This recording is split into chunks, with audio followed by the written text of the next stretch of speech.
భువనగిరిలో తమకు పోటీ లేదు. భువనగిరిలో మరోసారి కాంగ్రెస్ జెండా ఎగురుతుందన్నారు మంత్రి కోమిటిరెడ్డి వెంకటరెడ్డి. కాంగ్రెస్ జోలికి వస్తే బొందవెట్టి తొక్కుతామన్నారు. ఇక గత అసెంబ్లీ ఎన్నికల్లో బీఆర్ఎస్ ను ప్రజలు బొంద పెట్టారని, లోక్సభ ఎన్నికల్లో బీజేపీని బండకేసి కొట్టాలని పిలుపునిచ్చారు.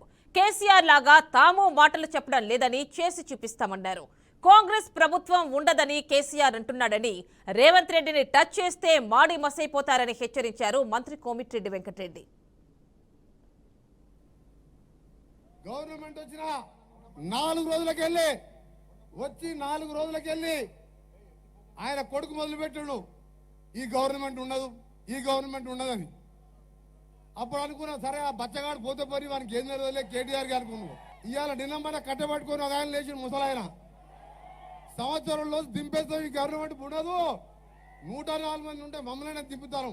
అరే నువ్వంటే చేతగాని కానీ దింపుతానికి చూసి మోడీ. ఇక్కడ ఉన్నది ఎవరు? ఇక్కడ హైటెన్షన్ వైరు. మళ్ళొకసారి దింపుతా అంటే రాత్రి నీ టీ ఆఫీసుని పునాదులతో సహా లేపేస్తా అని చెప్పిన.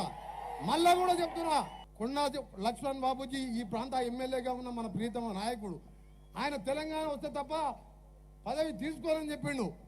మళ్ళా మణిదశ ఉద్యమంలో ప్రాణాలు కోల్పోయిన ముద్దుపీట శ్రీకాంతాచారి ఎవరు?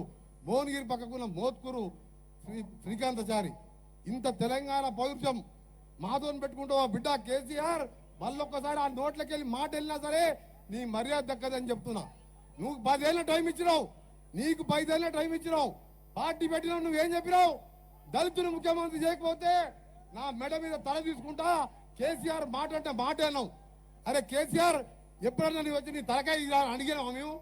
నిన్న జగదీష్ రెడ్డి అంటున్నాడు, జగదీష్ రెడ్డి ఏమంటున్నా అంటే, వాళ్ళు కోమటిరెడ్డి అన్నదమ్ములు రేవంత్ రెడ్డి గారికి మస్కా కొడుతున్నాడు. నాకు రేవంత్ రెడ్డి గారు ఒక సోదర తమ్మునిలాగా, మా గౌరవ ముఖ్యమంత్రి గారు అయినా సరే ఎప్పుడు కూడా గౌరవం ఇచ్చి అన్నా చెప్పన్నా అంటాడు. ఒక ఫోన్ చేస్తే చాలు ఎమ్మడే పని అయిపోతుంది. ఇంటికి పోతే రా అన్నా కూర్చో అని చెప్పి ఛాయ్ తాపిస్తాడు. నువ్వు ఎప్పుడైనా కేసీఆర్ దగ్గరికి పోయినా ఎవరు ఎప్పుడైనా ముఖానికి?